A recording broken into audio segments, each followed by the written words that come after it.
earlier, and you could see him working through, pushing some buttons on the displays. Looked like he was pulling up a procedure, so he's following along and ready to go, looks like.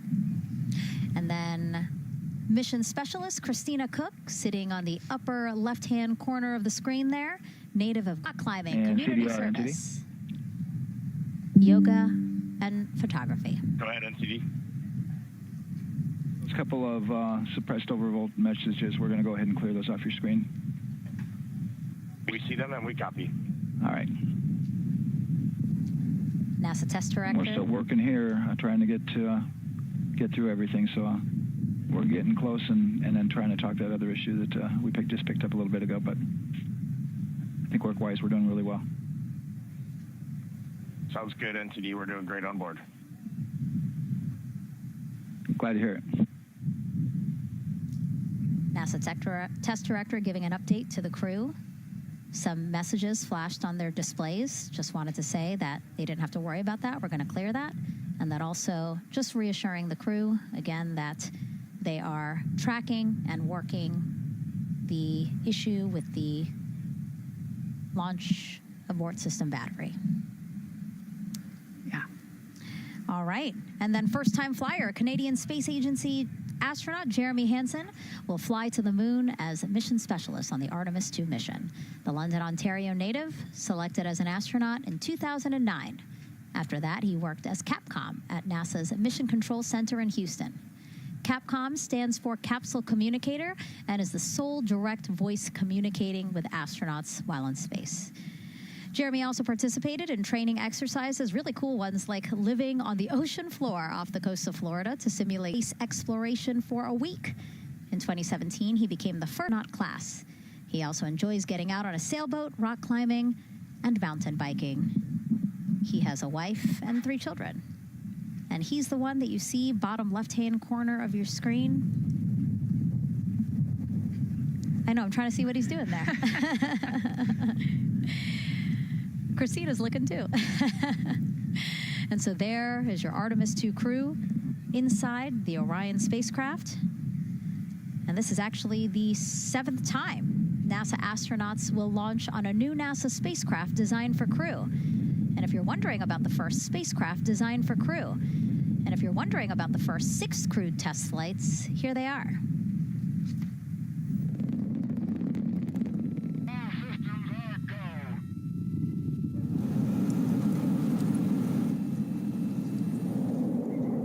Gemini 3, Gus Grissom, John Young, March 23, 1965. Apollo 7, Wally Schirra, Don Isley, Walt Cunningham, October 11th, 1968.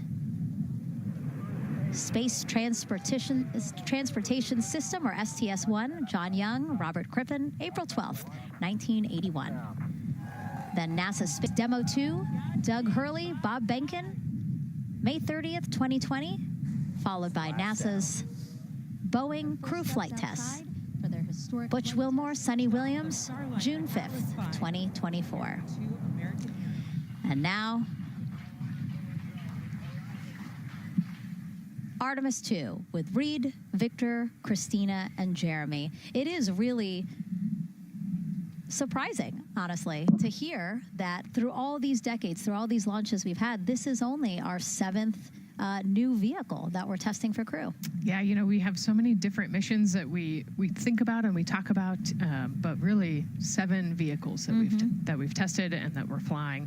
I like to think of spaceflight really as a permanent test, right? We have hundreds of missions or so. An airplane that gets tested and then flown has thousands of data points. And so really spaceflight is always going to be in the test field. And I think it's important to remember that, especially as we put humans on rockets that we never have before, or for the 7th time we start a new vehicle and a new mission. Just getting word now that White Room closeouts are complete. And so the closeout crew is preparing to leave the pad.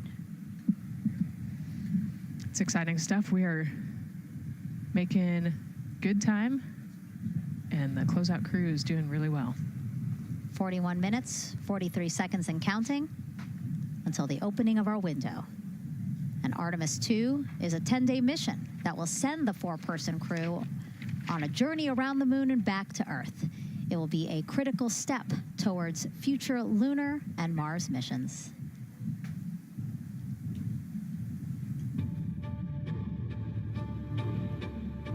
We're going back to the moon because it's the next step in our journey to Mars. We need to go explore the moon. There's vast regions of unexplored areas with the coldest, darkest places in our solar system.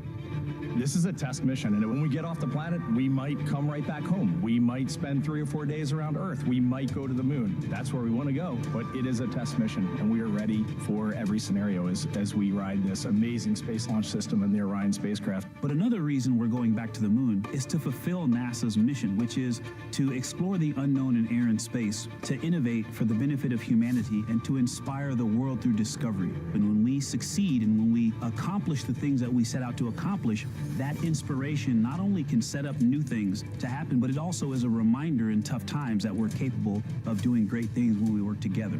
The thing I love about the moon is that it's not just a beacon for exploration and this platform of possibilities for incredible missions like this, but it has benefits. That's actually why we're racing towards it. Those benefits are really wide in nature. You have everything from innovation, technology development, not only for future missions going deeper into the solar system, but technologies that come back to Earth. You have inspiration, a whole generation of people starting this pipeline of STEM workers and manufacturers and operators that are excited to see what you can do when you work hard and you come together as a team. When I think about the 4 of us flying around the far side of the moon, seeing that Earth rise, taking images and video and sending them back to you, the feeling that I have inside is hope. We know that Artemis II is not the solution for humanity on planet Earth, but it is a contribution in the positive column. We hope that just for a moment that people will pause and say, wow, it's extraordinary when you look back upon the Earth with over 8 billion people, and you see this concrete example of what humanity can do, this extraordinary thing when we set big goals And CDR, NTD. to achieve them.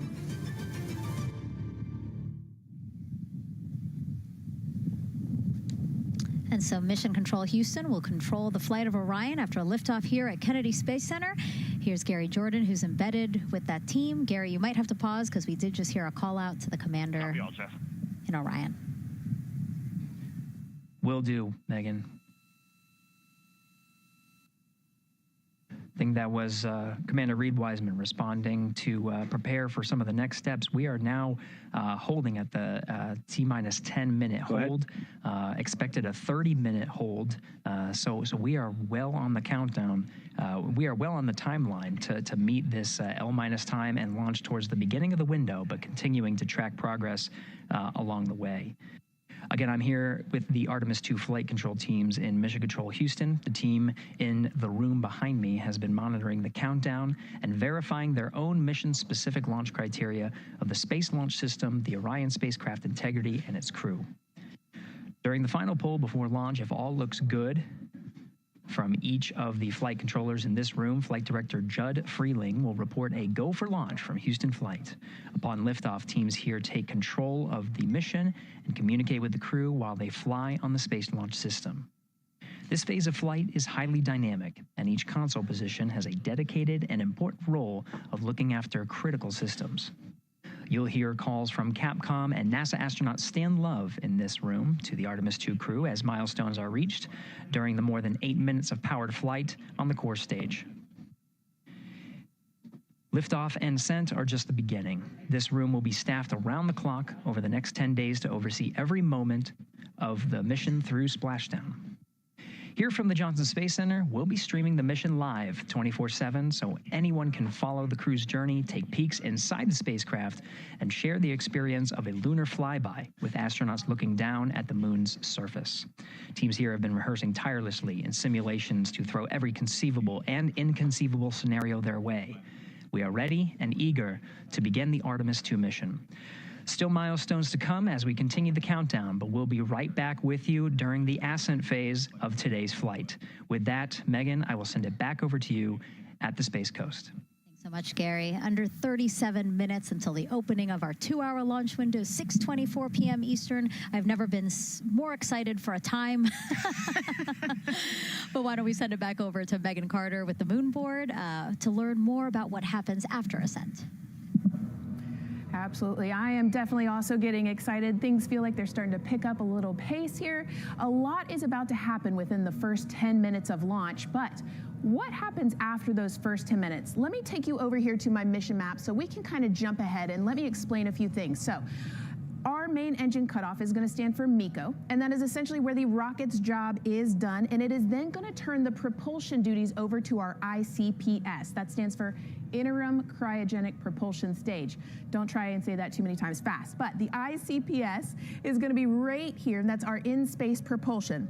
About 50 minutes into, after about 50 minutes into launch, it is going to conduct that first burn, and that's going to be the perigee raise maneuver.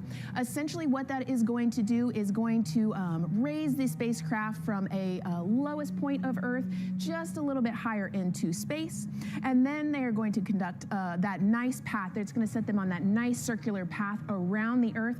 That's when they're going to start to be able to really check out this spacecraft. The Orion spacecraft is going to be able to, like we've talked about, be maneuvered by the crew. They're going to check out those life support systems, and communication checkout's going to be vital at that point as well, obviously.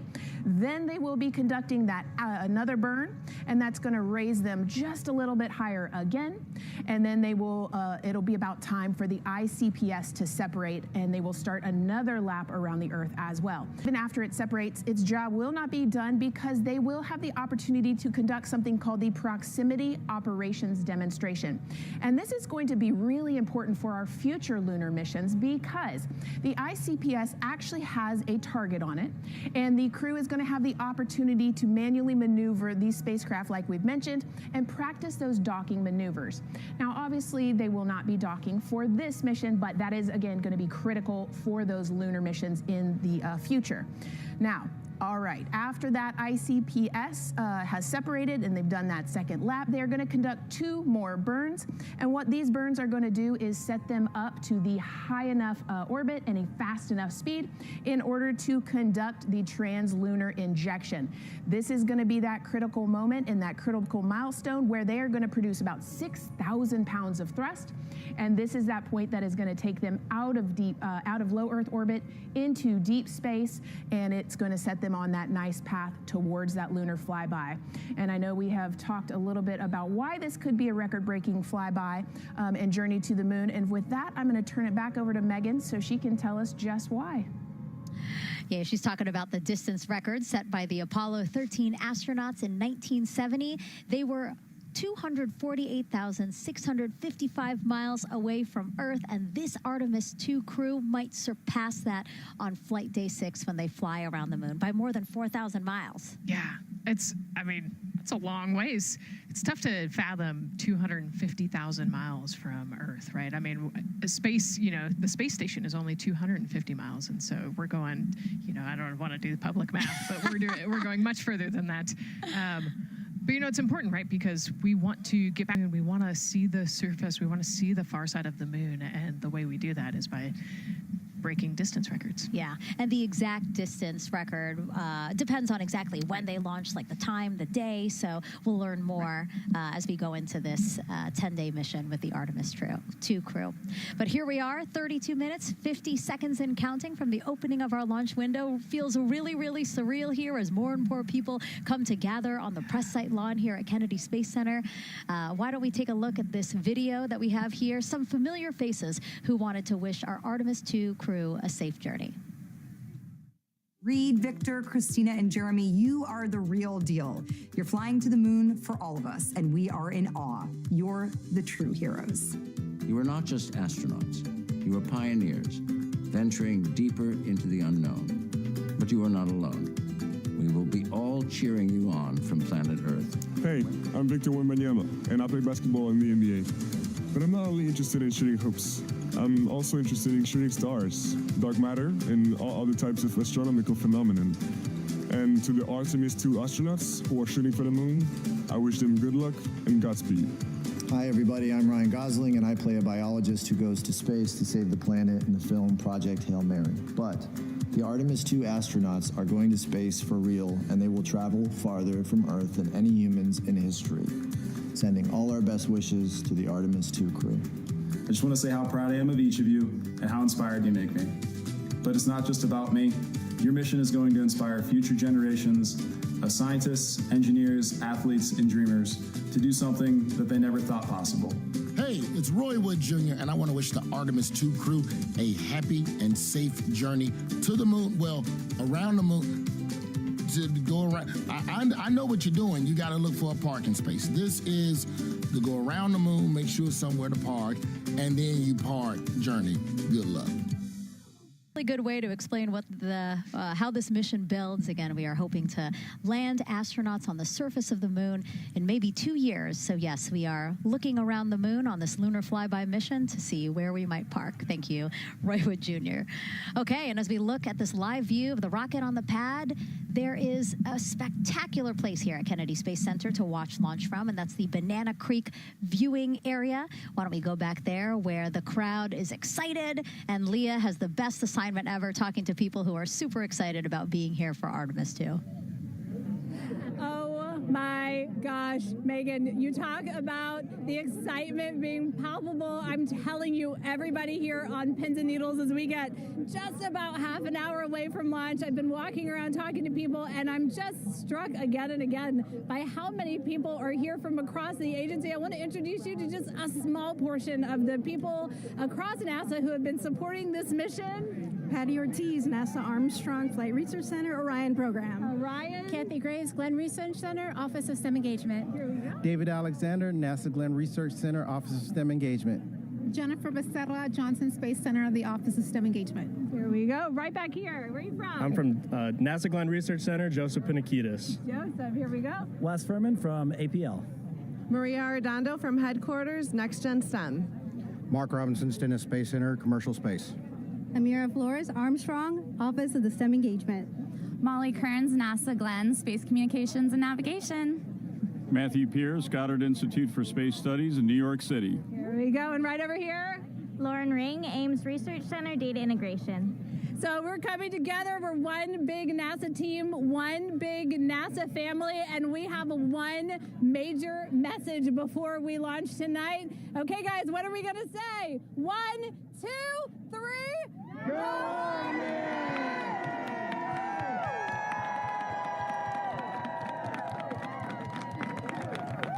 Oh my gosh, that made me so emotional. That was so inspiring to see. I mean, wow, yeah, that was great. I mean, just to hear everybody say their position, what they're doing to support this mission is amazing. And I'm sure this was something that really rang true and resonated with NASA's Administrator Jared Isaacman, again, to see the workforce come together to do the work and then to be here for launch. So why don't we actually go over to him now with our Jasmine Hopkins at one of our other viewing locations. All right, Megan, thank you so much. Becoming electric as we get so close to launch, and now we are thrilled to welcome NASA Administrator Jared Isaacman. Jared, we're really entering a golden age of exploration. How will Artemis II set the pace for the coming years? Well, I mean, Artemis II is the opening act, right? This is the test mission. This is getting very comfortable with the SLS rocket, the Orion spacecraft. No humans have ever flown on this before, right? And we're going to put it through its paces. We'll go into Earth orbit for a little bit, make sure Orion's doing okay, and then we are sending them, right? We're going to send them farther into space than any humans might have gone before, 250,000 miles away, and it's going to set up for the subsequent missions. That's why we're going into the golden age of science and discovery right now, because you're going to see a moon rocket launch in 2027 when we do for the landing on Artemis 4 in 2028. And in parallel, we're going to build the moon base, right? And that is going to be filled with science discovery and tech demonstrations that's going to support the enduring presence we're trying to create on the surface. Absolutely. So honestly, history-making years ahead of us, you know, with Artemis 3 and 4. But first is Artemis 2. What will be our single greatest takeaway from this mission? Well, I'll tell you, I mean, after ignition, to me, the moment that I'm going to be most excited for is splashdown. There's no question about that. Good shoots coming down off the West Coast. But look, I think the takeaway from this is gaining extreme comfort in the Orion spacecraft, right? I mean, this is very different than what we've done for more than a half century, right? I mean, the velocities that spacecraft is going to re-enter at, it's going to be new territory for us. We want to get our arms around that completely. So I would say the performance of SLS plus Orion is everything on this one. We want to make sure we do it in as a safe way as we possibly can, understanding what we are undertaking right here, bring our crew back, learn as much we can from the vehicle, set up for Artemis 3 in 2027. Right. And Administrator, we've actually had a pretty young audience today here, some kids running around the balcony. How do you hope Artemis 2 inspires that next generation? You know, I talk about this all the time. Like, you know, one of our overarching KPIs that we should always be tracking is the number of people living and working in space. Well, you know what's another strong number 2 on that one? It's the number of kids that are dressing up as astronauts for Halloween, so that they grow up, that they're inspired to want to join in this grand endeavor, whether they come work with us here at NASA or they join in industry, but they're helping humankind venture out farther, pursue all the secrets of the universe. Yeah, I think we'll see a lot of kids dressed as astronauts this year. And finally, Jared, you've really made it a personal mission to get to know the people behind the work at NASA. Do you have any final thoughts, any final words before today's history-making launch? Yeah, well, one, I want to express a lot of appreciation. I'll tell you what, the 4 astronauts on top of Artemis 2 know this. It takes an army to pull a mission together like this, right? Across all 10 of our centers, all of our commercial partners, the international partners that come together to make this possible. My sincere appreciation for everyone who is currently working the mission right now, so getting them ready for launch, that will be watching over them in mission control, recovering this crew when they splash down off the West Coast. I have complete trust and confidence in your abilities. Else who's not directly working on Artemis 2, Artemis 3 is coming up next year. When this mobile launcher gets back in the VAB, we're going to start stacking. Wow, plenty of excitement ahead of us. Jared Isaacman, thank you so much for being here. Thank you. Thanks for being here. Of course. All right. And with that, let's get back to the countdown with NASA's Megan Cruz. Under 25 minutes and counting from the opening of our 2-hour launch window, and take a look at all these people behind us. I literally, every moment I turn around and I see the clock, I am like, oh, wow. Oh, wow. There are more people and less time. Yes, exactly, which is a great problem to have. Yes. Now, this first crewed test flight of NASA's Artemis program coincides with the 250th anniversary of our country's founders signing the Declaration of Independence. Exploration is a part of America's DNA, and it continues now with our return to the moon. 250 years ago, 13 colonies laid the foundation for the greatest and most enduring democracy in the history of the world. One driven by courage, faith, and freedom. From that moment, we became a nation defined not by where we stood, but by how far we were willing to go. We conquered vast frontiers, invented tools that shaped a modern world. We found light in the dark, and we rose from the earth. Faster, higher, farther. We pushed beyond the sky and into the unknown. We carried our courage into the cosmos, and we planted the American flag on the moon, the defining achievement of American superiority in space. Today, our curiosity stretches farther than ever. American robots search ancient rivers on Mars. New telescopes unfold to glimpse the first stars. And a new generation prepares to return to the moon, this time to stay. For 250 years, America has carried the light of humanity forward. But American exceptionalism isn't inherited, it's earned. Our greatness comes not only from what we've done, but what we're still determined to discover. Because in every era, across every horizon, America is at its best when it's reaching for something greater. America celebrates 250 years, and we are leading the world into the future. 22 minutes, 15 seconds and counting from Artemis II, NASA's boldest test flight in a generation. The crew has said this often, that they hope it inspires children around the world.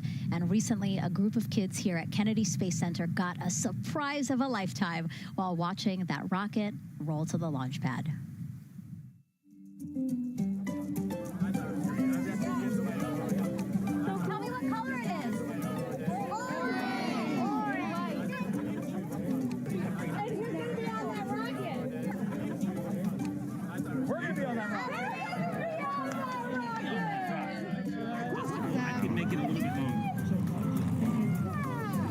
Did you see it?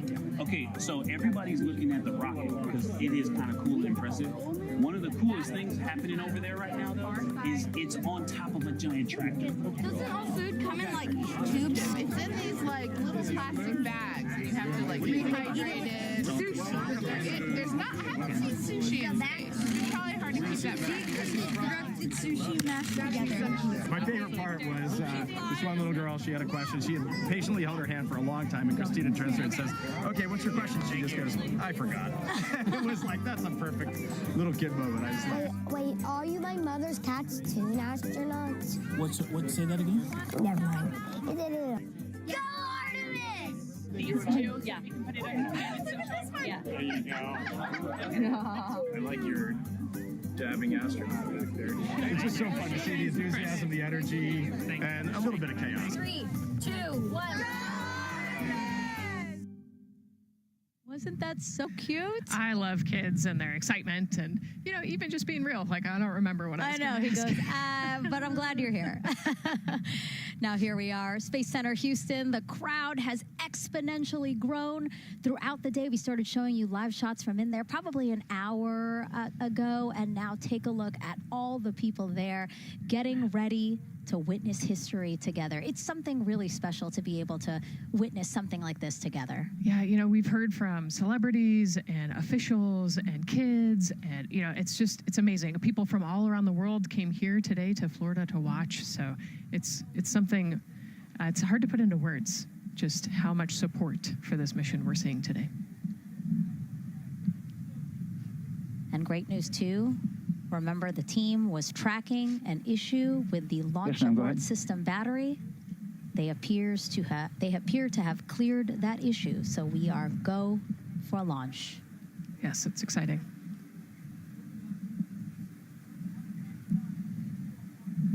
U.S. Space and Rocket Center here, Huntsville, Alabama, waving to the Artemis II crew sitting right there inside Orion. Inside of 20 minutes from the opening of our launch window, and right now we are targeting the top of that launch window, so we could be launching here in about 19 minutes, Nicole. Wow, I don't know if I expected this today. I'm excited, and, you know, I'm glad they were able to clear the problem with the battery on the LAS, and everything has gone really smoothly today. It's great. The weather cleared up. It's a beautiful day for a launch. And so now, as we are so close to possibly launch now, just what are your final thoughts as we are about to embark on a mission back to the moon, the first time in more than 50 years? Yeah, you know, just so proud of the crew and all of the teams here on the ground that made this happen. You know, they are carrying the torch from the Apollo era into the Artemis era. And, you know, as the crew likes to say, they want to be the shoulders that the next generation. And let's see, GLS, can you help us with that, please?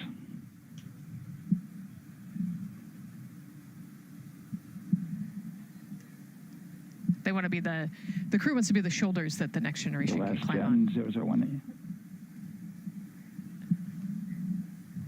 You know, I think it's in their patch. We're going for all. It's in the name of their capsule, integrity, representing humility and the professionalism of everyone that got them there today. So proud of them. We love them. We're excited for them, and we cannot wait to see what they see. Just leveraging everything we've learned so far as an agency, taking us from Apollo now to the launch pad here, 39B, with Orion and SLS poised to again fly us into the history books. And before we leave you now here at the host desk to get back into operations, we just wanted to answer one question today. What are you most excited for? And we asked you to go vote on Instagram and Twitch. Instagram, you guys said launch. Twitch, you guys said lunar flyby. So I think you guys will all be very excited since we are now about 17 minutes from the opening of our launch window today. And so with that, as we approach terminal count, let's send it back to Daryl Nail in Firing Room 1. Daryl. All right, thank you, Megan and Nicole, and just want to give you an update on the launch abort system that you just reported that they cleared. They believe, they're convinced, this is an instrumentation failure. So there are 2 batteries on the LAS. The LAS, of course, and with the help of my 2-year-old son's model rocket, Daniel said I could use this, so it's okay. The LAS is right here. It's the tower above Orion. Orion capsule's inside of here. It's used to pull Orion off the rocket in case something's going on with the rocket, either on the pad or in flight. 2 batteries are bad. Well, I'm sorry, one of the 2 batteries reported an out-of-family temperature, and it was very much out of family. And so they checked their data going back into the vehicle assembly building where they recharged the batteries and worked on them. And they have good, solid data, they reported, that tells them that this is an instrumentation failure, that there's something wrong with the sensor. And so they took it before the mission management team, which has to accept the risk, any changes to launch commit criteria, which this would be one, and they all fully accepted it. So now we are clear as far as that constraint is concerned. And one quick thing as we count down now, we are getting into the final minutes before liftoff. There's a 2-hour window. We haven't quite set the T0 yet, but this is a list of the cutouts. There are 150 cutouts that are included for this 2-hour launch window. And that's important. They're in very small print. That's important because there's basically 16 minutes inside this window that they cannot launch. And these are because of small things flying in orbit. There's a lot more things in orbit than there were back in Artemis 1 when we had 35 to 40 cutouts. For that reason, because of these 156 cutouts, they're going to be managing the launch window as we go forward. So they may have to wait out one of these cutouts. They range in time between 2 seconds to 23 seconds, but you'll hear the NASA test director talk through that. We're getting ready to merge that loop from NASA test director Jeff Spaulding.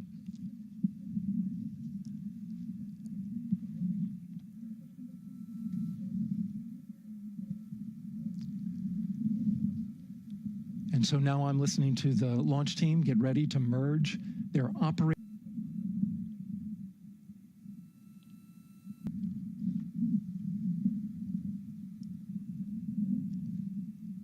We're now entering one of the most consequential phases of launch day, and that's terminal count, the final 10 minutes. And OTC, NTD on 212 for comm check. Good, comm. Help me. I hear the same. STC? 2. GTC? GTC is on 212. All right, copy that. NASA Test Director Jeff Spaulding confirming communications with his team.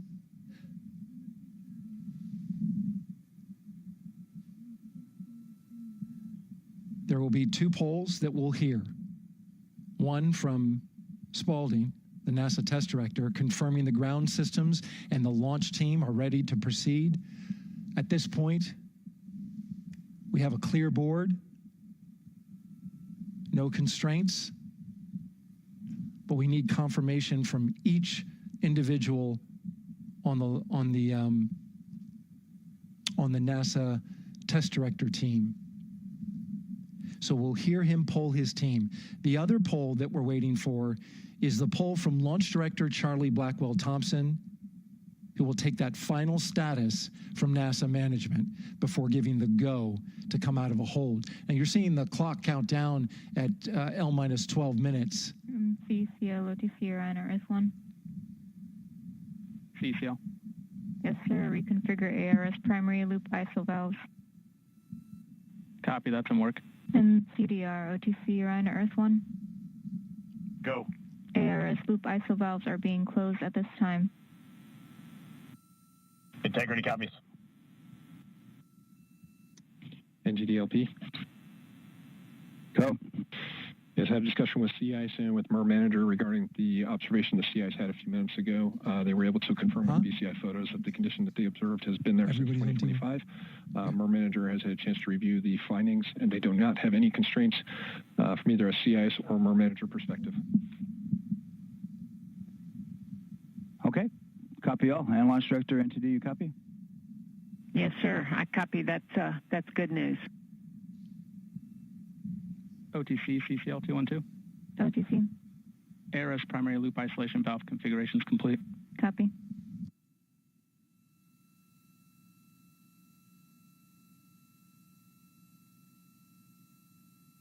And CGLS NTD, cancel pending, please. GLS copies, and that's complete. For all personnel, we got a little bit more work to do before we pick up the clock, and we're about a little over a minute from getting to T-minus 10 minutes. But we've canceled the resume time there, and then we'll pick it up after we get through all of our work and anything else that we need to do to get through the remainder of counts. So we'll continue working that to get to our T0 today. So when we get to about 50 seconds from now, we'll extend that hold. CVSE OTC. CVSE 400-290, looking to verify that we are configured for ascent. Yep, give me about 2 more minutes. I'm going to start CMA2 streaming. Copy. NTD COSE hold requested. Copy that. I have an LCC violation of O-CT-004, S-band transponder anomaly. CC violation, so transponder 1 had a demodulated SNR estimate that went down to 2 dBm when it should have been between 10 and 13. It is now back up to 12, but we did lose that for just a moment. It does not appear that we lost our bit sync or carrier lock, which would be indicative that we lost our lock with the vehicle. So at this point, recommendation would still be go. However, we do have a pre-planned contingency procedure if we want to look at that. But again, this is transient, so we're back in a nominal range. All right, let's see, LPE NTD. Yeah, we're not seeing that hit. So I guess the question for COSE, was that less than 3 samples? Was that below our persistence? Stand by, let me look. It did look like it did persist for several seconds on mine, but let me take a look at the number of samples. Could I get a repeat on the affected LCC, please? Yes, ma'am. That's going to be O-CT-004. Thank you.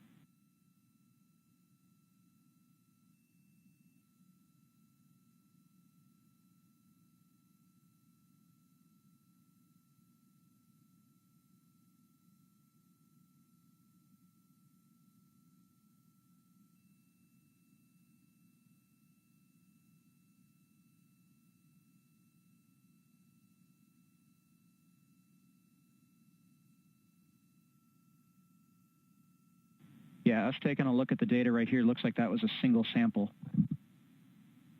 Yeah, copy that. RFTS does report that they also lost lock for about 5 seconds. So I would love to ask KUS and see if they also lost lock with the vehicle for any extended amount of period.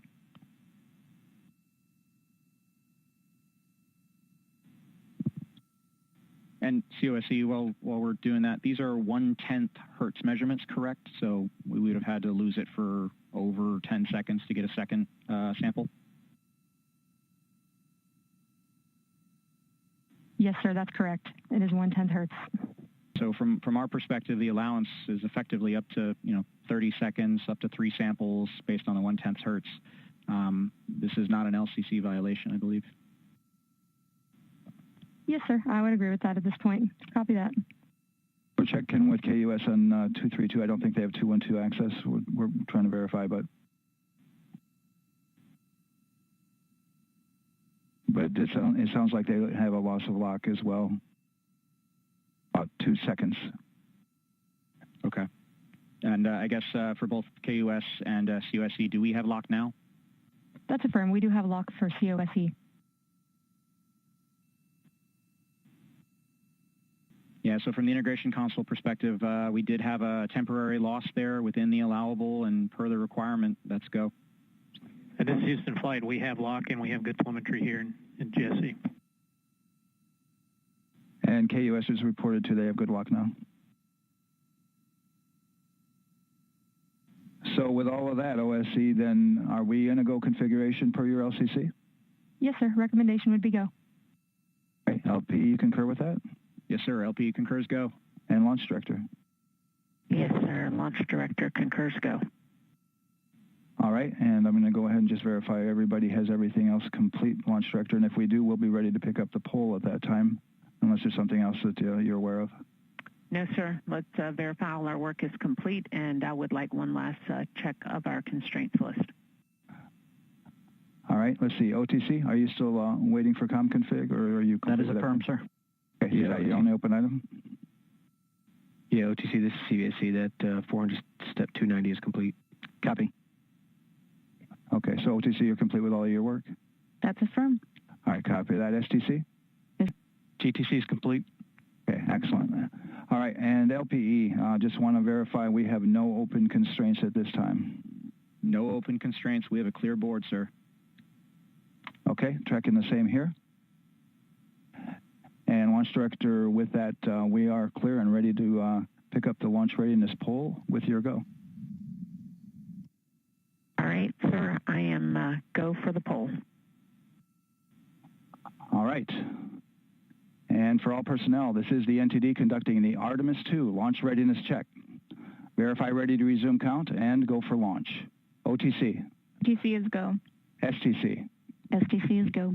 GTC. C's go. MCO. CO's go. Safety Console. The Safety Console is go. LPE. LPE's go. RTD. RTD's go. Houston Flight. Houston Flight is go. ROC. ROC is go. And CDR. Crew is go. Copy that. Thank you, Reed. And Launch Director, NTD, our launch team is ready to proceed at this time. All right, NTD, I copy all. At this time, I'll perform my poll. Attention on the net. This is the Launch Director performing the final poll for launch, verifying no constraints, and go for launch. EGS, Program Chief Engineer. Artemis Chief Engineers are go. Copy, thank you. EGS, Chief Safety Officer. The Artemis CSOs are go. Copy, thank you. Range Weather. Launch weather is go. Thank you, LWO. And Artemis MMT Chair. MMT's go. Thank you, John. And Integrity Launch Director. Good Air West Charlie, PLT. Thank you, Charlie. This is Victor. We are going for our families. MS1. This is Christina. We are going for our teammates. MS2. This is Jeremy. We are going for all humanity. All right, Charlie, your Artemis II crew is go for launch. Full send. I copy that. Reed, Victor, Christina, and Jeremy. On this historic mission, you take with you the heart of this Artemis team, the daring spirit of the American people and our partners across the globe, and the hopes and dreams of a new generation. Good luck. Godspeed, Artemis II. Let's go.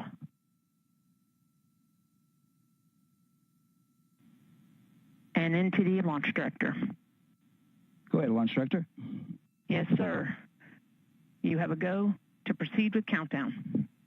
Copy that. I'll put it in work. CDR, NTD. Go. Gear risers and initiate short purge per your EPROC 10.1.1, steps 8 and 9. 10.1.1, 8 and 9 going to work. Copy. CVSC, NTD. Start and verify recordings of our Orion cameras. Copy. Okay. Well, there you heard it. RSR, NTD. RSR. They're getting ready to start terminal count. Arm rotation enable at this time, please. It's currently at T-minus 10 minutes. Once we wrap up this last bit of work, SNA arm rotation enable complete. we're going to start that clock. Copy that. Thank you. Integrity crew, close and lock visors.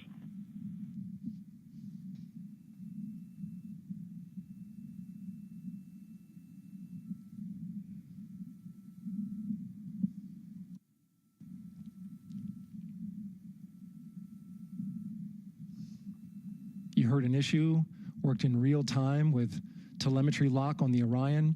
It was transitory. It was very short. They checked the data, confirmed that they had a good lock. This was with the S-band transmitter on the Orion. Worked through that issue, looked at the data, and cleared it. All with the world watching. Impressive work by the launch team. So we have a 2-hour window, which starts in just a few minutes at 6:24 p.m. Eastern Time and goes until 8:24 p.m. Eastern Time. And ECL NTD will be waiting for your verification on the short purge. ECL copies. And for all personnel, once we get that short purge verification, we'll verify that we are clear to go, and then we'll proceed with the terminal count.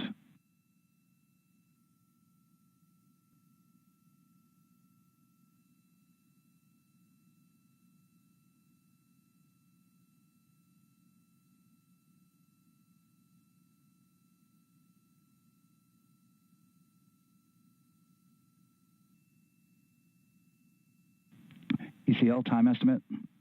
About a minute. Copy.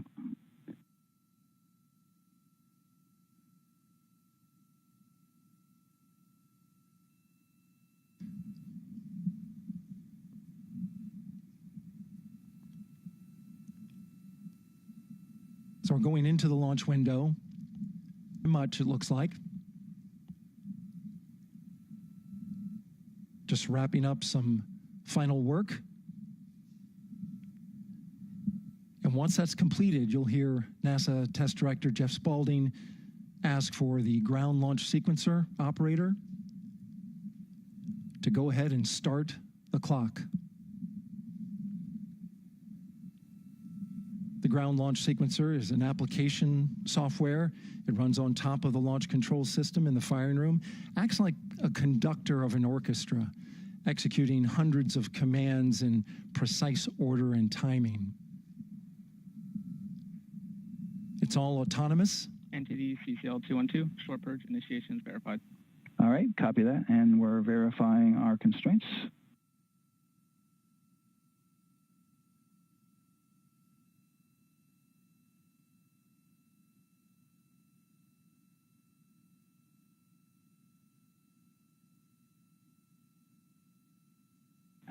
All right, and we're clear from cutouts. And with that, we're going to resume the clock momentarily. And CGLS, you can resume the clock on your mark. GLS copies. 3, 2, 1, mark. GLS mainline has been initiated. T-minus 10 minutes and counting.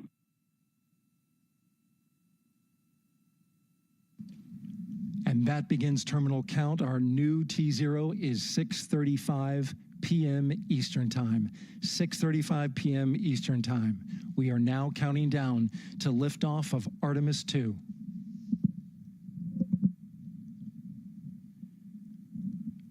From now on, you're going to hear two voices on the loops. If everything goes nominally, NASA Test Director Jeff Spaulding, who's directly managing the launch team, and Alex Bendelos, the GLS operator who closely monitors the software. He has the ability to stop and restart the countdown.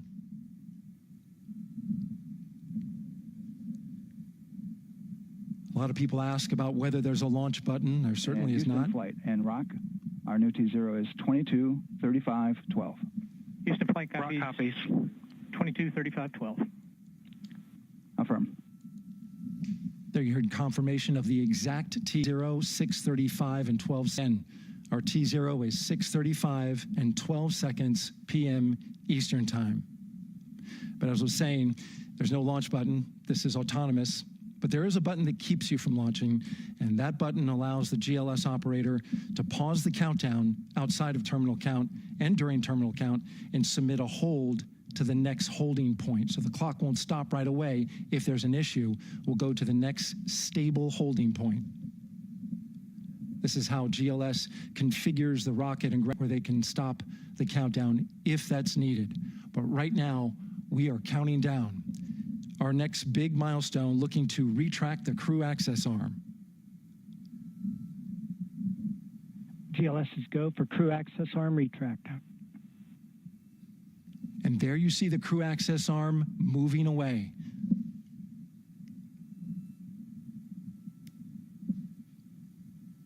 That's the path that the astronauts took to ingress into the rocket.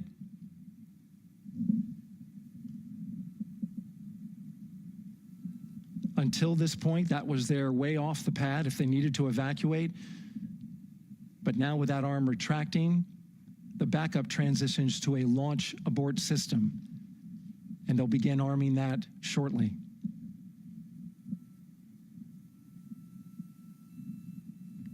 Of course, the launch abort system, great shot there of the starting at T-minus 6 minutes, the GLS will start bringing that and other high energy systems online, starting with core stage pressurization.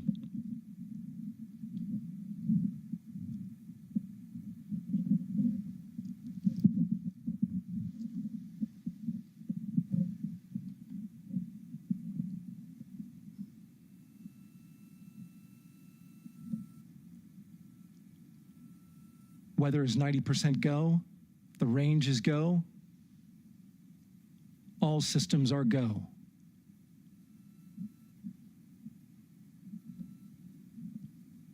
GLS is go for core stage tank pressurization.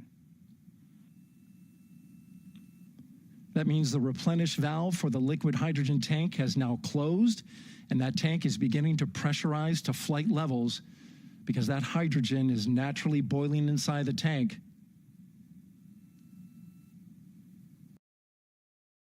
Liquid oxygen tank a little later in the count. Now the team is waiting for verification that, if needed, the Artemis II crew could use the launch abort system to pull Orion safely off the top of the rocket in an emergency. Let's listen in for that call. GLS verifies last capability available. And CDRD copy? CDR copies, last available. That's great news, and you heard the NTD verify that with the commander of the mission. GLS is go for FTS arm. Now work is being done to arm the flight termination system. This is so the range safety can send a flight termination command if the rocket flies too far off track. There's a brief built-in delay, so the launch abort system has time to pull the astronauts to safety GLS is go for first. LH2 high flow bleed check. All right, the high flow bleed check. That's so the cryo team gets verification that the RS-25 engines, all 4 of them, are in the proper temperature range for launch.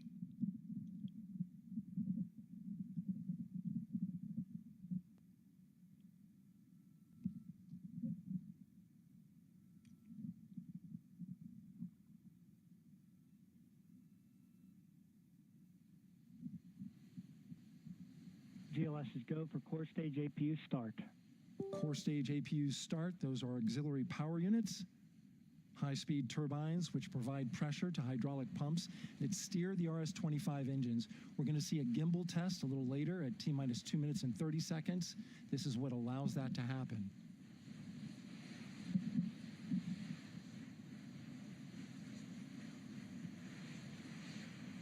Coming up in about 20 seconds, we're listening for go for purge sequence 4.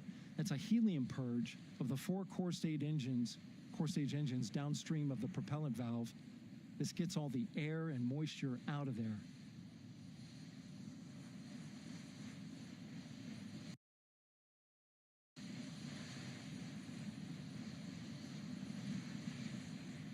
GLS is go.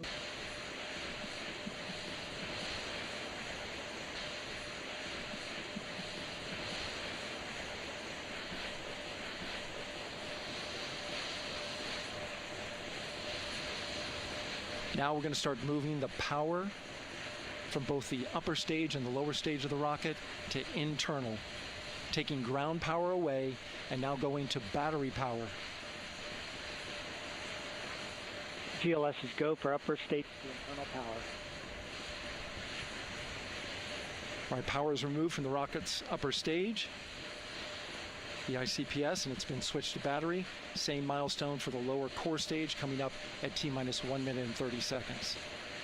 Right now, the 4-person Artemis II crew is 248,000 miles away from the moon. And if all goes well, they will fly by it in 6 days. GLS is go for core stage to internal power. All right, there's the rocket's core stage, which houses 3 flight computers, is now on its own power. There's no more hold time because there's no more margin on these batteries. So we would have to recycle back to T-minus 10 to recharge if we had a hold.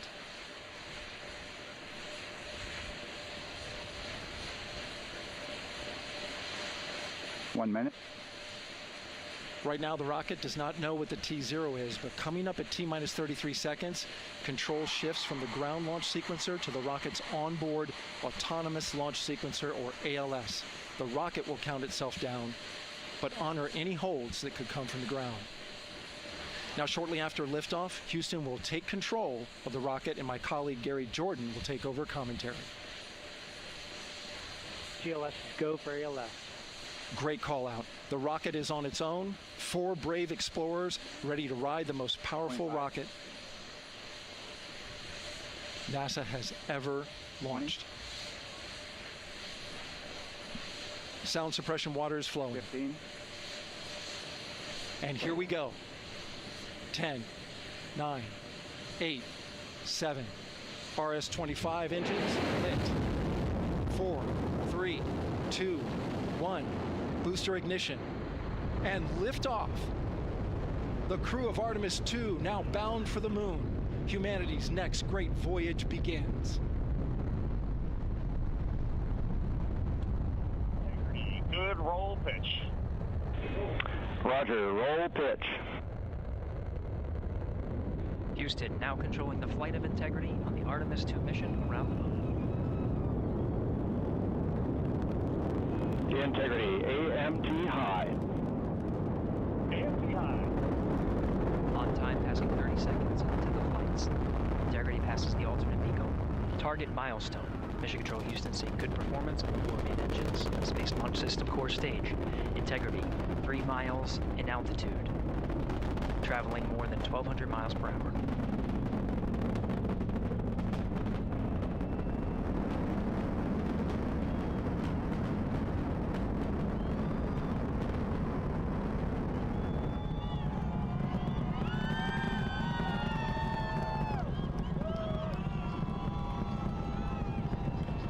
Mission elapsed time, past. On, Ponce de Leon.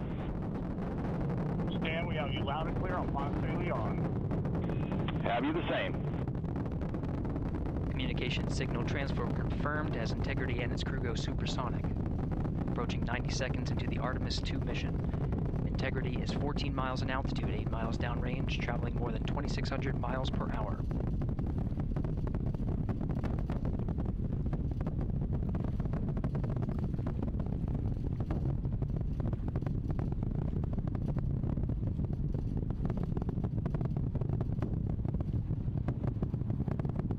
Minute 50 seconds of mission elapsed time, standing by for main engine throttle down to 85%, ahead of solid rocket booster separation, expected at the 2-minute 9-second mark. We see throttle down.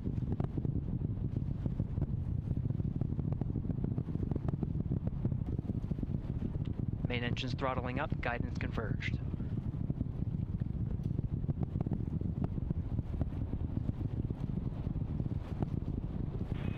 Integrity, guidance converged, performance nominal, upper stage RCS ready. Copy all, Stan. Integrity, SM priming complete. SM priming complete.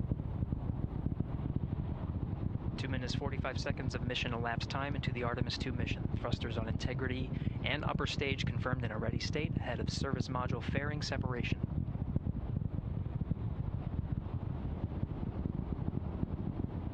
3 minutes into the flight. Integrity, 49 miles in altitude, 78 miles downrange, now passing 5,000 miles per hour.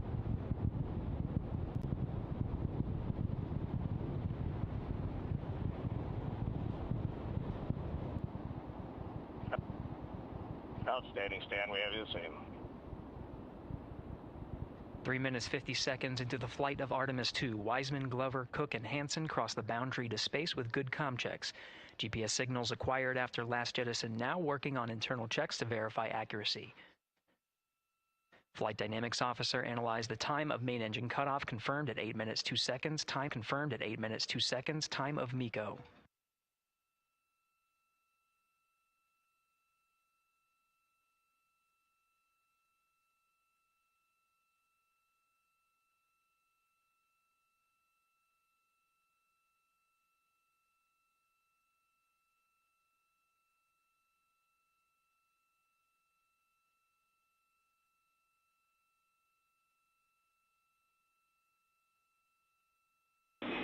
Integrity, GPS processing.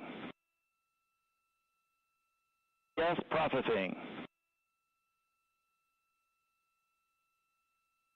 Outstanding, Stan. We see the same, and we have a beautiful moonrise. We're headed right at it.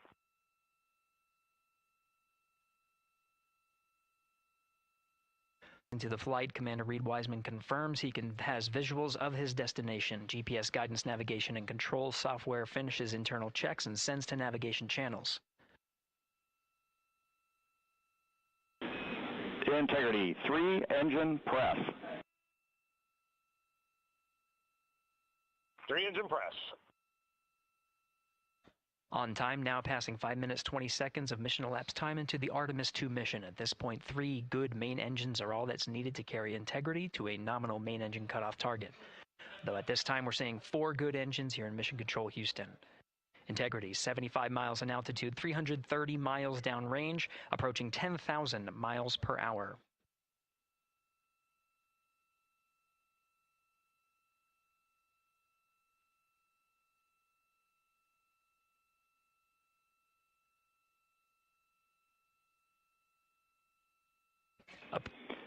Integrity, looking good at 6 minutes.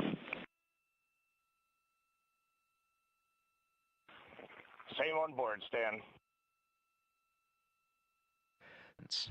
Booster officer will soon report the shutdown plan to Flight Director Judd Friedling, expected at the 7-minute mark.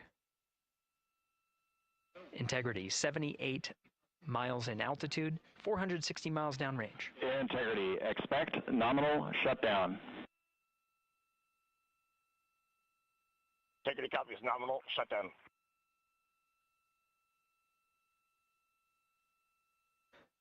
Six minutes 40 seconds of mission elapsed time. Shutdown plan is as expected.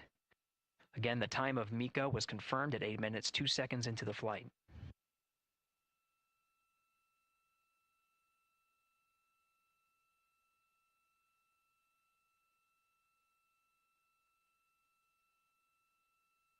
Seven minutes of mission elapsed time.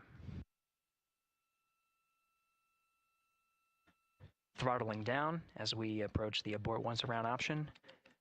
Milestone at the 7-minute 30-second mark. Now 84 miles in altitude, 650 miles downrange, traveling more than 15,000 miles per hour. Integrity, AOA open. AOA open. The window is now open for an abort once around option that would target splashdown in the Pacific Ocean. Still following nominal ascent at this time.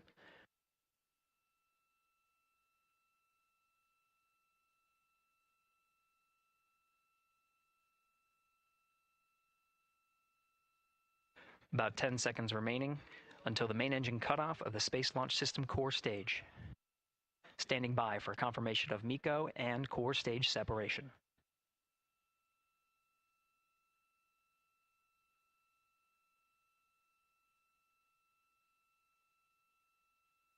Integrity and nominal MECO, core stage separated.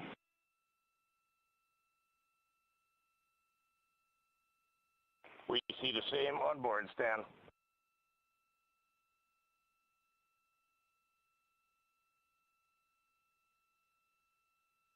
Eight minutes 40 seconds into the flight, we have a nominal main engine cutoff heading in the right trajectory on the way to swing around the moon. core stage has separated, done its job. The Space Launch System upper stage, the Inner Rim Cryogenic Propulsion Stage, or ICPS, still attached to the Orion spacecraft.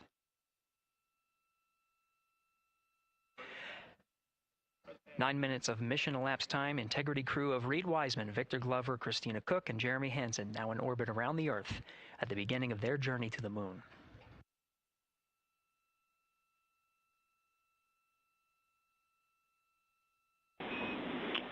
Integrity Houston, looking ahead to PRM numbers so far per the pad.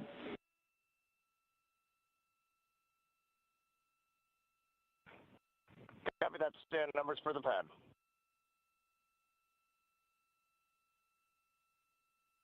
Capcom Stan Loves now reminding the crew that the perigee raise maneuver time of ignition is as expected prior to booster ignition.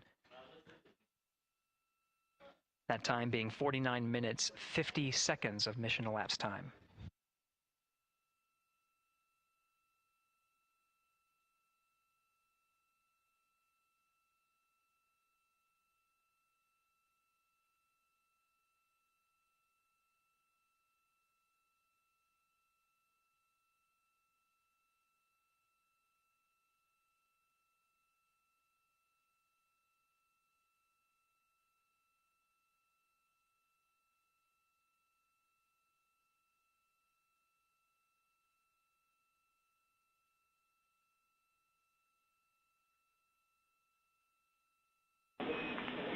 Integrity, good. Neds deploy.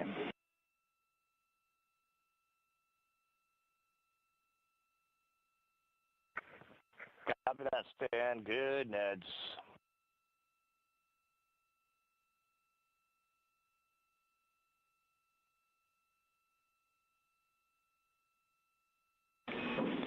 And Integrity Houston for PWD setup. Just a reminder, halfway open on the secondary. We copy that, Stan. Halfway open.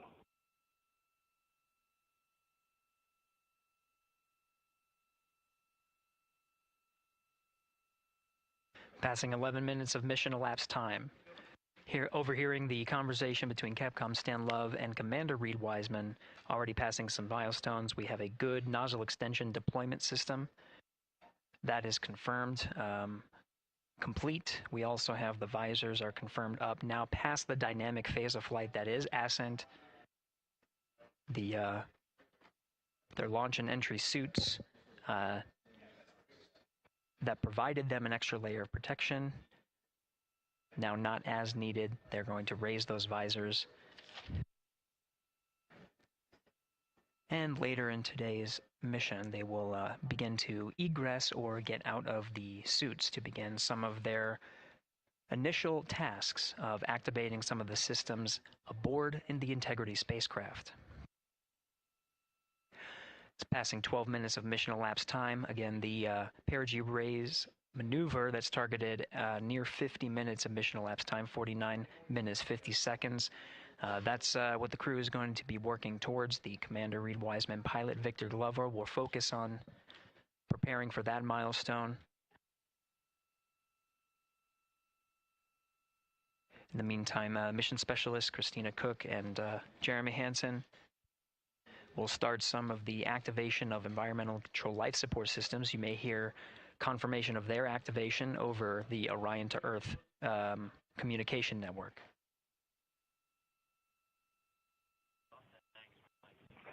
Houston, C3 aux power back in auto. Copy C3 aux, and we're 2 minutes to maneuver.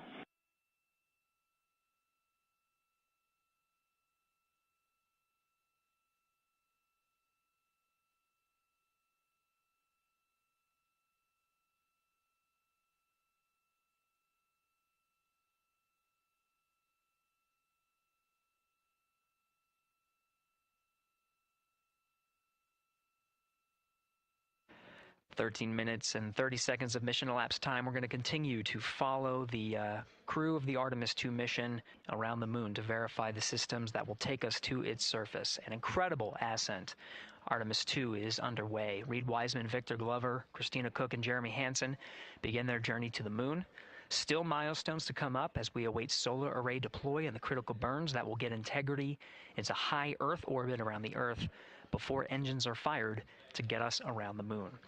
We'll keep tabs on Integrity and its crew from here in Mission Control Houston.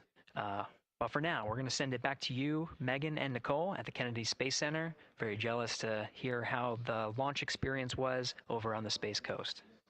Yeah, Gary, if people are just joining us, welcome back. Artemis II liftoff 14 minutes ago, and wow, what an amazing launch and an emotional one, too. As soon as the rocket lifted off, Nicole, you had tears in your eyes, I had tears in my eyes, and we had all these people around us cheering. It was amazing. Yeah, the energy was wonderful. I mean, it was a beautiful launch.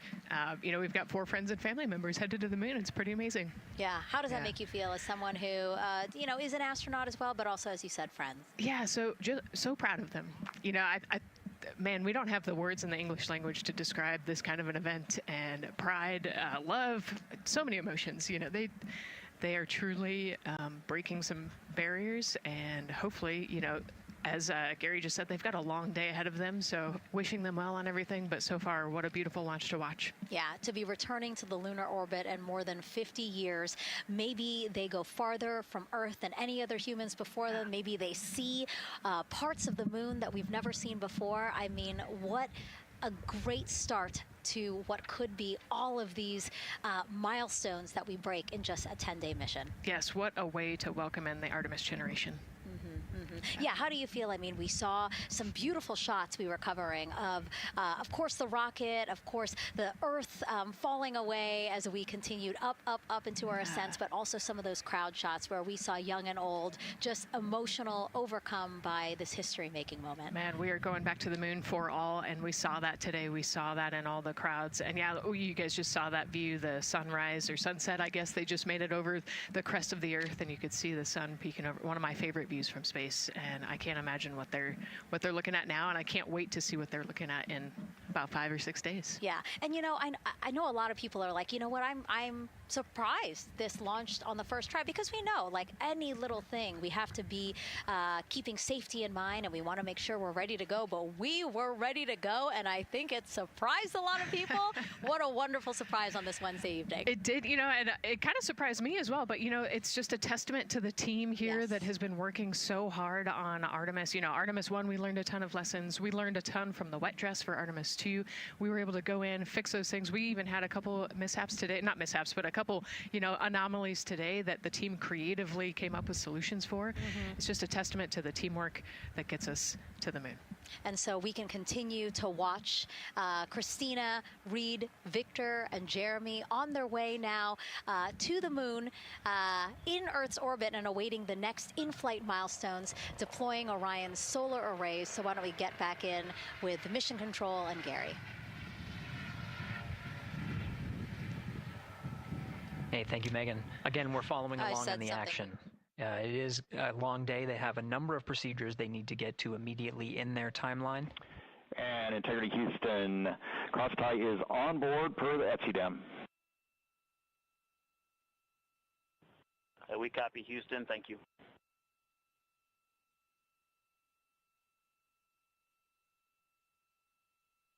Cross-tie referring to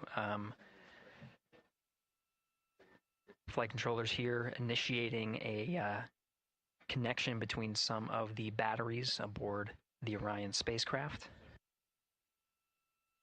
allowing for an even distribution of power. This is the flight control teams that took us through ascent of the Artemis II mission today. Right now we're, as you see, passing 18 minutes of mission elapsed time. The Orion spacecraft Integrity and the interim cryogenic propulsion system are maneuvering tail to sun. It is in this orientation, this attitude. Integrity, any words on that momentary prop caution?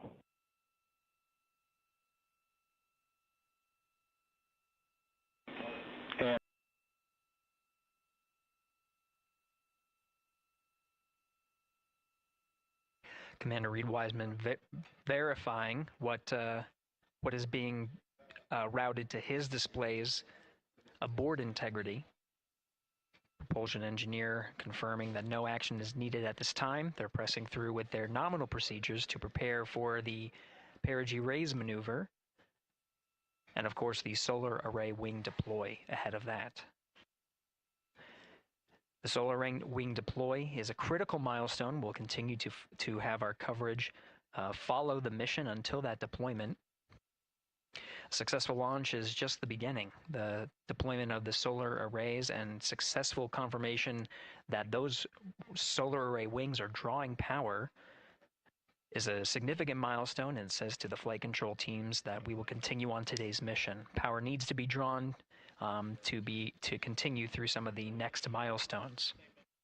Until then, the AOA open option that was called up upon ascent, the abort once around, is the current option, and abort to orbit option ATO will be switched to a preferred mode at the time that the solar array wings are deployed and latched. It gives the flight control teams a little bit more flexibility. Yeah, Integrity Houston, update on TDRS handover for your pad.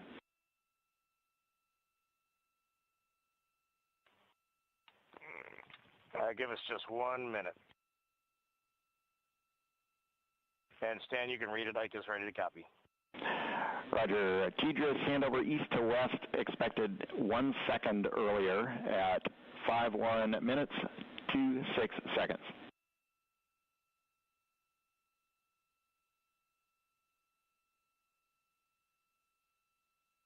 Hi, Stan. We copy 1 second earlier for 5126 TDRS east to west, and saws are starting to deploy. Thermal knives are firing.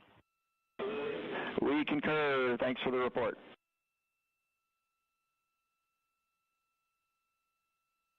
Read back of the reports that you just heard on the Orion to Earth network.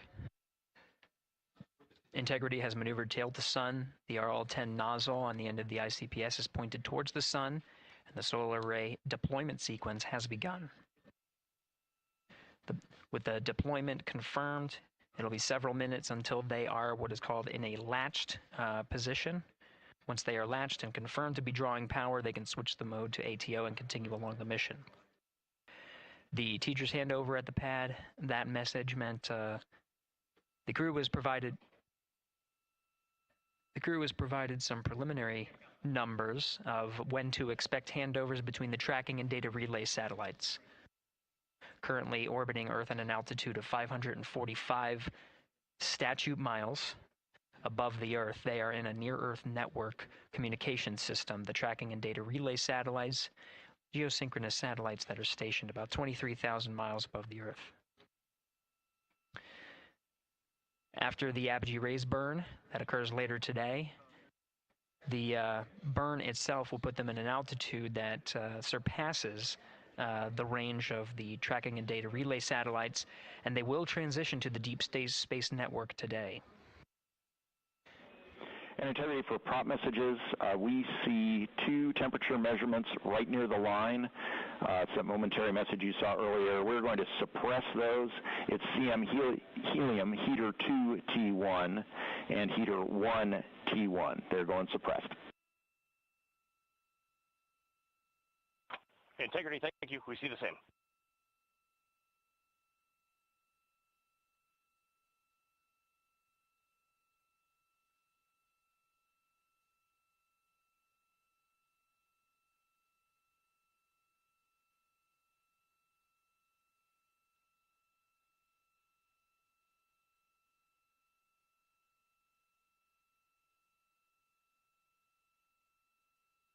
This is Mission Control Houston, passing 23 minutes of mission elapsed time into the Artemis II mission.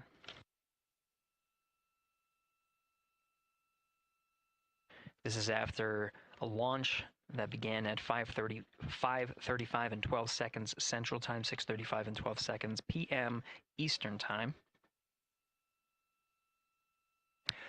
Right now, being from our aero visualization that translates some of the telemetry that we're getting from the spacecraft and puts it into a model so you can follow along on some of the milestones that we are following here. The RL-10 nozzle that you see at the left end of your screen, though it is currently not firing, that nozzle is pointed towards the sun, and the solar arrays are currently deploying. From this visualization, they looked fully stowed in a position. Integrity, we are happy to report that Jeremy has the O2 sensors on. Copy O2 sensors.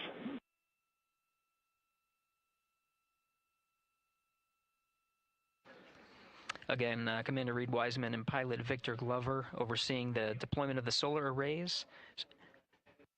And we'll follow the attitude maneuver changes ahead of the first burn of the ICPS engine, the perigee raise maneuver. Integrity Houston, we see 4 saws deployed and latched, ready for ATO preferred.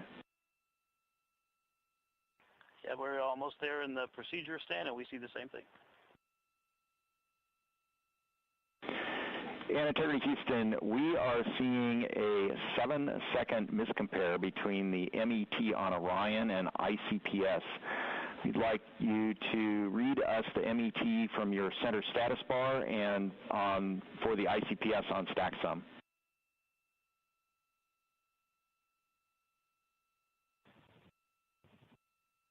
And Stan, we see a absolutely precise alignment. MET 25, 14, 15, 16, precisely aligned with ICPS MET. Copy, thank you for that. We'll investigate a ground issue. And Houston Integrity, ATO preferred set. Copy, ATO preferred.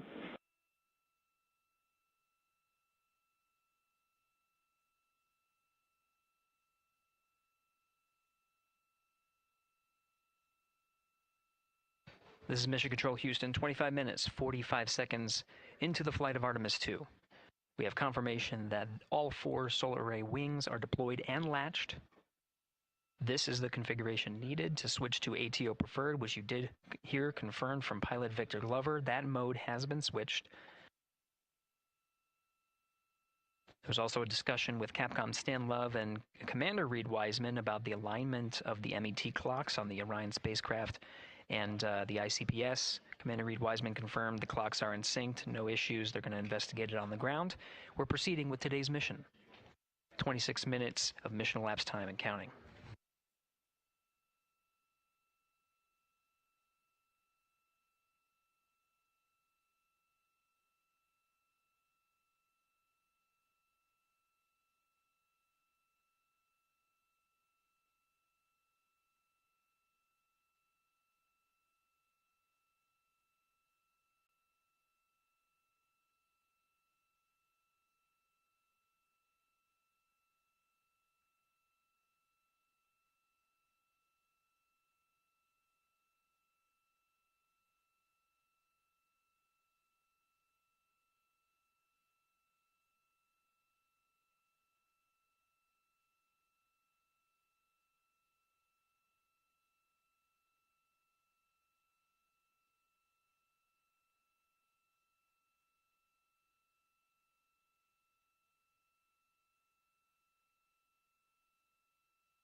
This is Mission Control Houston. We're approaching 28 minutes of mission elapsed time into the Artemis II mission.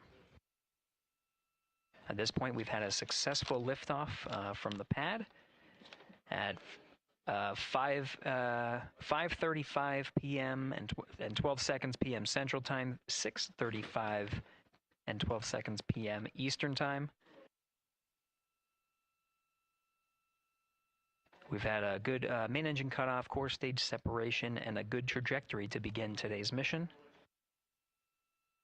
Right now, the spacecraft has maneuvered tail to sun. We're standing by for another maneuver to maneuver into the burn attitude. This is where the RL-10 engine of the ICPS is pointed in the correct orientation for the perigee raise maneuver. We did hear confirmation that the perigee raise maneuver time of ignition has been confirmed per the pad, which means it was the predicted time prior to liftoff. Integrity for GNC, we're taking channel 1 to unfiltered and to BFS. Okay, Stan, we're watching. Go ahead.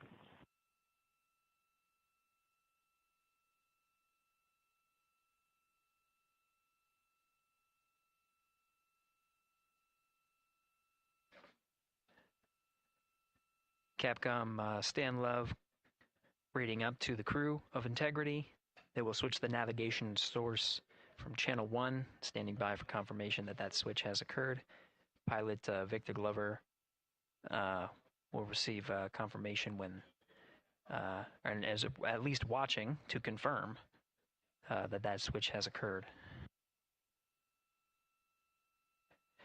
Again, the perigee raise maneuver that we're heading towards, not too long from now, we're actually inside 20 minutes at this time from the time of ignition of the perigee raise maneuver. We did have a successful deployment and launched of all 4 solar array wings. This is the configuration needed to commit to the perigee raise maneuver. Of course, flight controllers here in Mission Control Houston will continue to evaluate that everything is good before committing to that burn. The perigee raise maneuver does raise the perigee, the lowest point in the orbit, from 15 to 100 nautical miles. The 100 nautical mile mark is needed to continue in low Earth orbit and hit the target for the apogee raise burn. That will put them in a high Earth orbit for the remainder of the day and set them up for the right position to execute the translunar injection and head to the moon tomorrow. The burn duration of the perigee raise maneuver is 26 seconds. A relatively short burn, but it does raise the perigee and do the job to get into the correct position before firing that main engine on the ICPS. The pad had a TDRS handover. This is the tracking and data relay satellites. East to west, they are geosynchronous satellites that are positioned around the globe. And as Orion makes its way around the Earth right now, above the west coast of Africa, at an altitude of about 923 statute miles, and counting.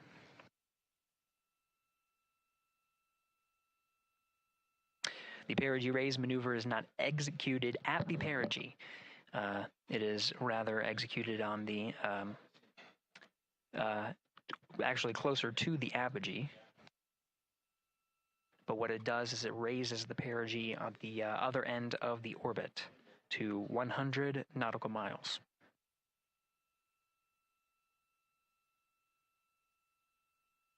The 26-second duration burn does not conflict with the time that they've reported of the tracking and data relay satellite handover from TDRS east to west. Again, geosynchronous satellites that are used not only by Integrity today, but the International Space Station as well.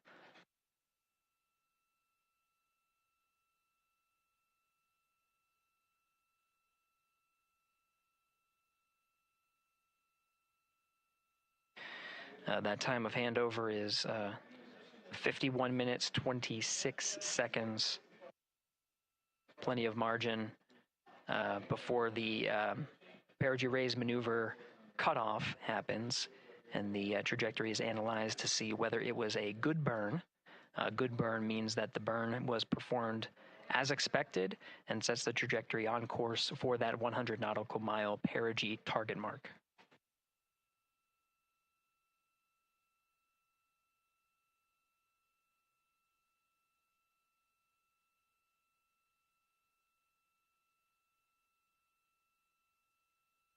Again, for those sticking with us on NASA Plus and following along on our coverage, we will continue to follow and to cover the mission until, actually, we'll continue to cover the mission 24/7.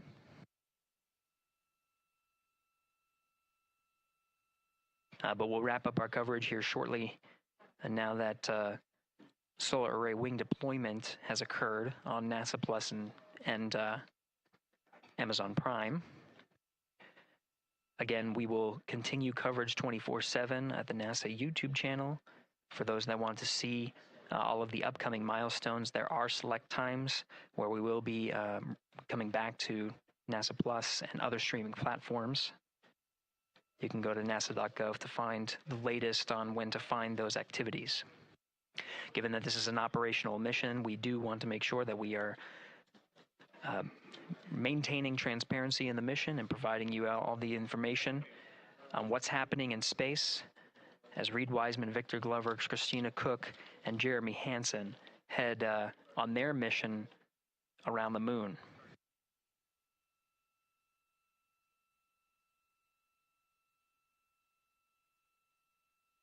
Inside Integrity at this time, again, the solar array wings have deployed. The Integrity is maneuvering to its burn attitude ahead of the execution of the perigee raise maneuver. Overseeing these steps is primarily done by Commander Reed Wiseman and pilot Victor Glover. Mission specialist Christina Cook and Jeremy Hansen focusing on some of the system activation inside of Orion, namely the environmental and control and life support systems. The activation and checkout of some of these critical systems are very important to continuing on the mission, making sure that those systems are in a good condition and in a reliable condition to provide the necessary environmental and control needs of the crew, with humans on board through the duration of the mission that extends 10 flight days.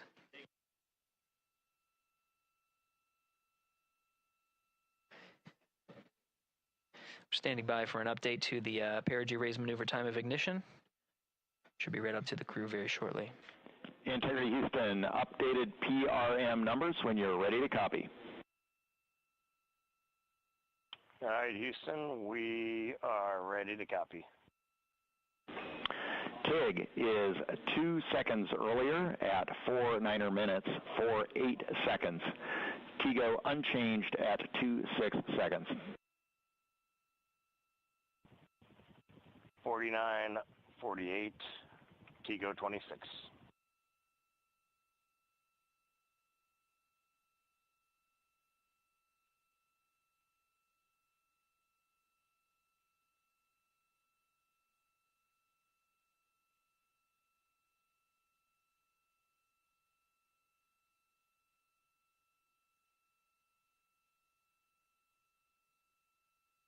This is Mission Control Houston. With that update, we are approaching a little more than 13 minutes from the time of ignition of the perigee raise maneuver. That time updated to be 2 seconds earlier was 49 minutes, 50 seconds of mission elapsed time.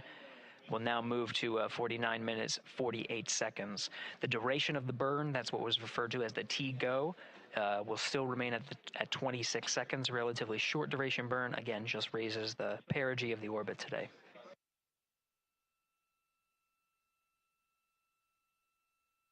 Making sure they hit the mark on that time of ignition is the primary concern of Commander Reed Wiseman and pilot Victor Glover. Mission specialist Christina Cook and Jeremy Hansen inside activating those environmental control and life support systems.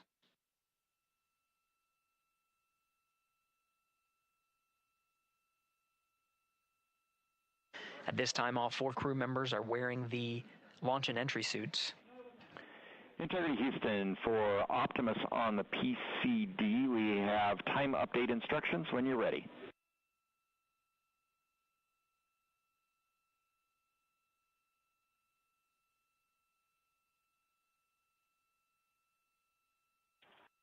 And Houston, Integrity, we copy. Hands are pretty busy at this time. I think we will call you back when we're ready for that. All right, that one is not urgent. 2 minutes to maneuver to PRM attitude. We are watching and concurred. 90 seconds-ish, maybe. Pilot Victor Glover confirming that that maneuver less than 2 minutes. Again, that the point of that maneuver is to point the main engine of the ICPS, the RL-10 engine, in the proper orientation to execute that 26-second burn. It needs to point in the correct position to achieve the goal of raising the perigee to 100 nautical miles.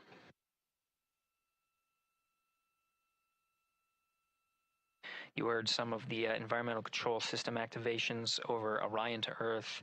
Jeremy Hansen activated the O2 sensors.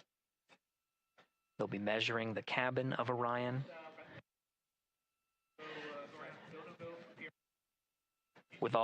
During all of the activations, here on the ground in Mission Control Houston, Flight Director Judd Freeling is doing a poll with all flight controllers in the room to see if we are in a go position to go ahead and execute the perigee raise maneuver.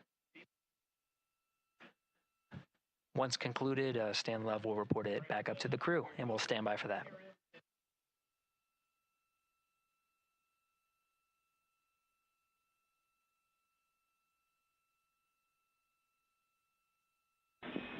Integrity Houston, MCC polls go for PRM pending attitude and saws.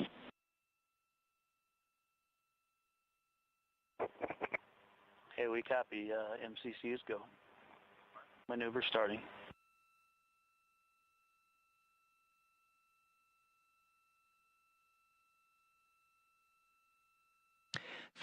Minutes of mission elapsed time. The maneuver to the burn attitude has begun. The maneuver also is paired with reorientation of the solar array wings that have been deployed. They will have various positions throughout the duration of the flight. Of course, solar array is meant to maximize the draw of power from the sun. So when deployed, we're in a biased solar array wing configuration that was called solar normal. This allows for the greatest surface area of the solar array wings to be drawing power and powering up those batteries of integrity, of which a cross-tie was enabled between the four batteries, the four battery buses that are inside of Orion. However, for the perigee raise maneuver, the solar array wings will be put into a position to take on the loads imparted by the ICPS main engine when they execute the 26-second burn. You can see in the animation here, the solar array wings are in motion, and the attitude is being reconfigured to point the engine in the correct direction, those solar array wings being pointed forward.